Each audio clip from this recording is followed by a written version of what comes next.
If you've tried out the Vision series from 7Artisans on Fujifilm, I think you'll agree that they're a very handy set. Now, I've only tried out the 50 and 35, but today we're going to take a look at the 25mm. We've got, well, the box here, the lens is there on my T4, wide open. It's a little bit awkward, but as you know, I like to test these things from the get-go. We're going to look at it up close in the studio next. I've got a couple of filters this time from 7Artisans that I think are going to be very useful. We're going to throw up the usual unedited test clips and then have a little waffle about it, and then more importantly, finally, it will be over to you in the comment section below, or wherever your comment section is these days. Yeah, let's crack on.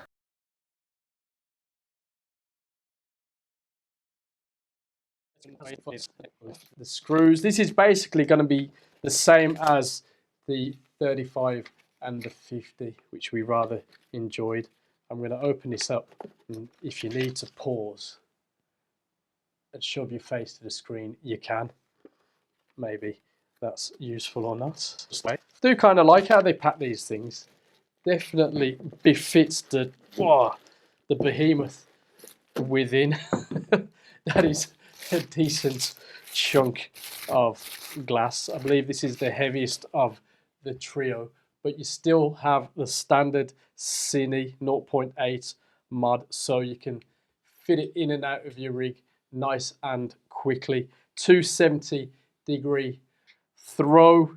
We've got a 37.75mm full frame equivalent with this one, with an angle of view of 58.6 degrees. There are 13 diaphragm blades, 11 elements in 9 groups. Of course, the aperture is declicked. We've got a t-stop range from 1.05 to 16.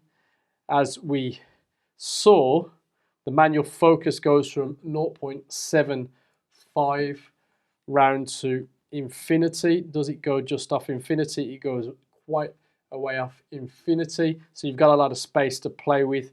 Filter size 82mm.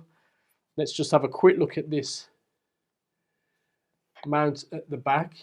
It's a definite beast. It's about 956 grams approximately. I mean, it is a serious thing, but you know, if you're going to be going from 0.75 at T1.05 at a focal length like this, you're going to be expecting some serious glass, and I think this one could be fun. Maybe the most fun of the trio. I don't know if that's the point, but I do kind of like that. But as it's basically business as usual for this Vision kit, I'm happy with that. Now, they sent me these as well.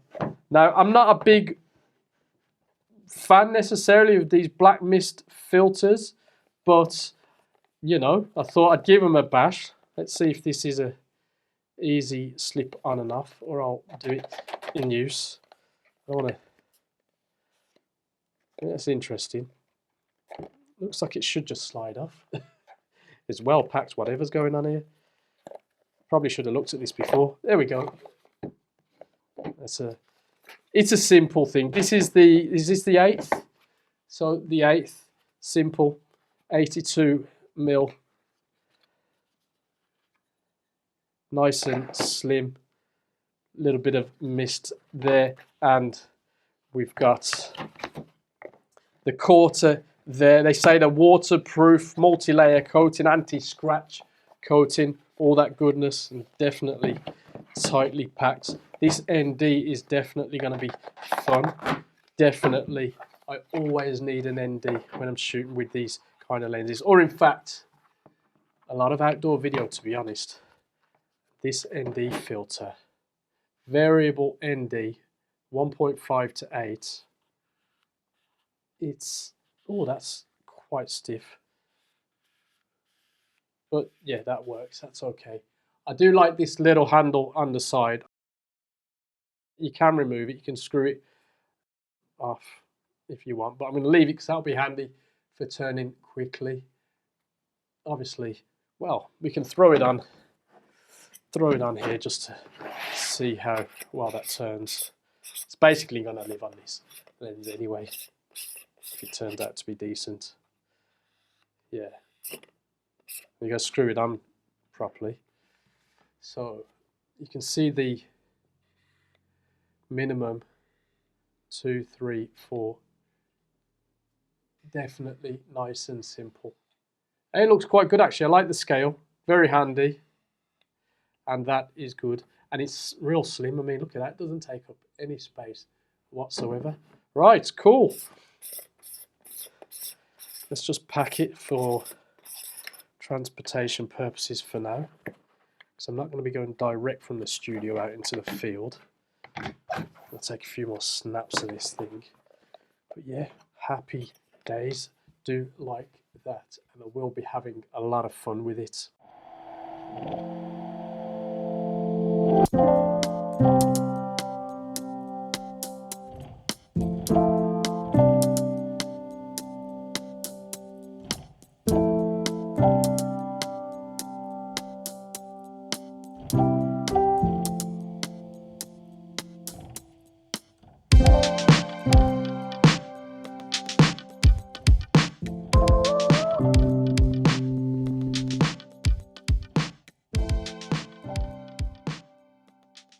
After giving this a thorough test, I'm as happy with the build and handling as I was with the 35 and the 50mm in the Vision series. It feels top quality, it works well in a rig setup, and should be a great workhorse of a cine lens for a long time.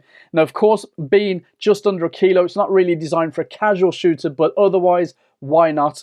The rings work really well, and the focus is smooth and well dampened with a nice long throw. I really enjoy the 23cm close focusing, and that adds to the flexibility of this lens for me. I used the 7Artisans ND filter for the previous set of sample clips and the next, and overall I'm very pleased with the performance. I'll be using this filter a lot more.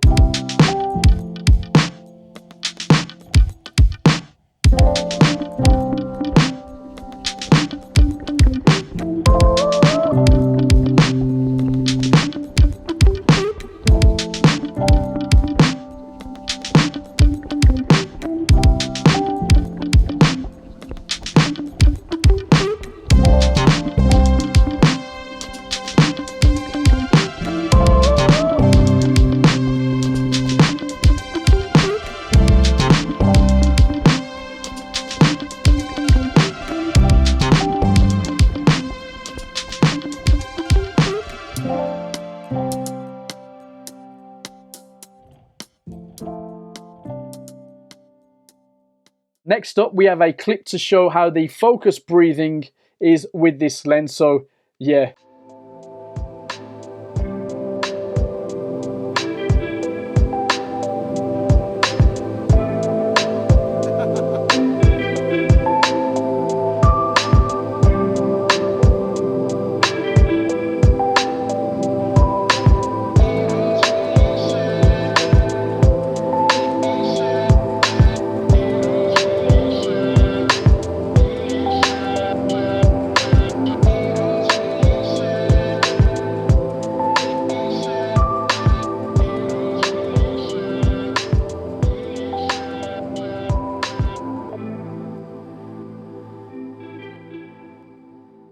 If I'm honest, the lens feels a little softer than the 35 and the 50, but still usable wide open. As you'll see, sharpness does clean up as you go through the range, and it performs the best around 5-6 maybe. You'll get a better idea in the Aperture stop down test coming up in a moment.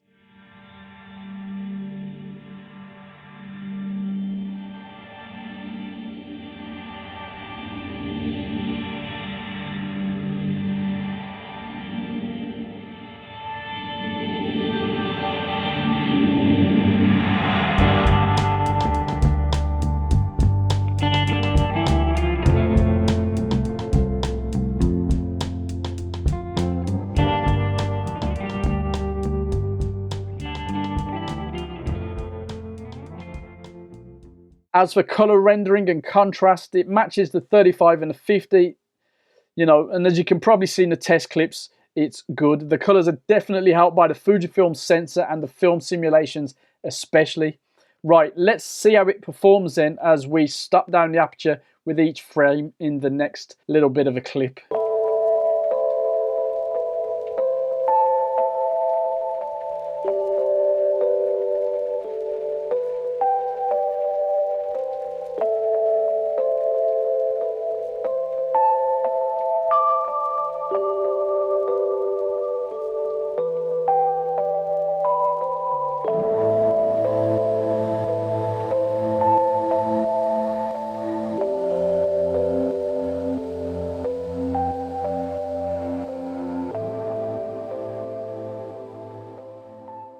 Chromatic aberration is present at times, but easily corrected or usable for creative purposes. You know, you'll see in big productions, so don't be put off because of the occasional chromatic aberration. Vignetting is minimal, wide open, and distortion is fairly well controlled.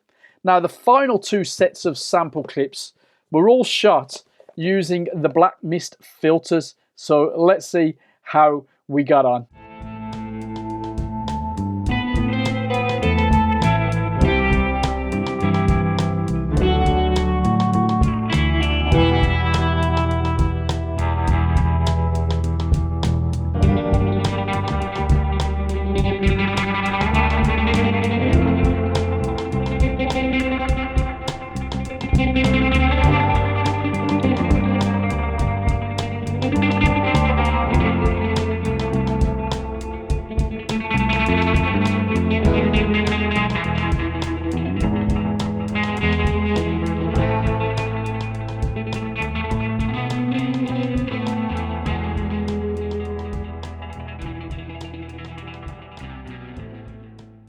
Now, as we said, for the last two sets, we used these black mist filters from 7Artisans. And yes, in fairness, I have never used them before, but they're effectively diffusion filters. The idea is to reduce highlights, lower contrast, soften a light. You know, you can bloom out those lights at times, and it can also soften blemishes on a person if you're into that kind of thing.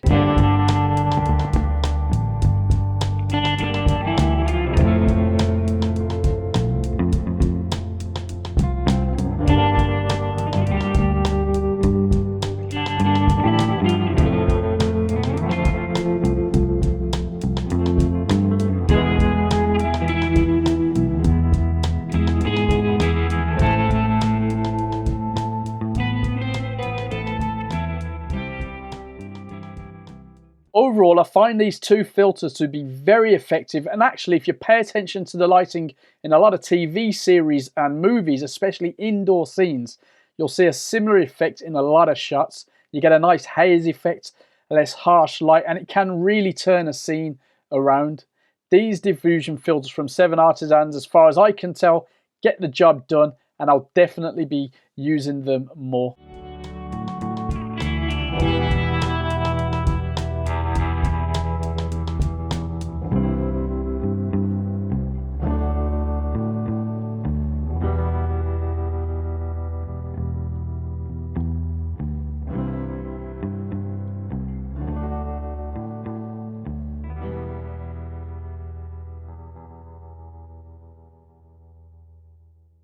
Is it worth it then?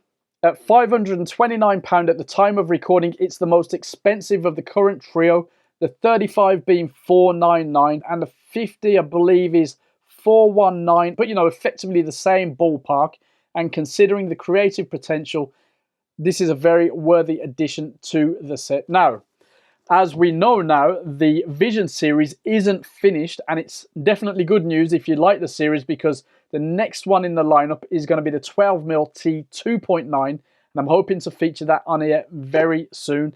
First though, I want to hear from you if you've used this lens, or in fact the 35 and the 50 if you didn't comment on my videos about those. Now's your chance. So yeah, let's have a little chat in the comments below. I want to hear from you.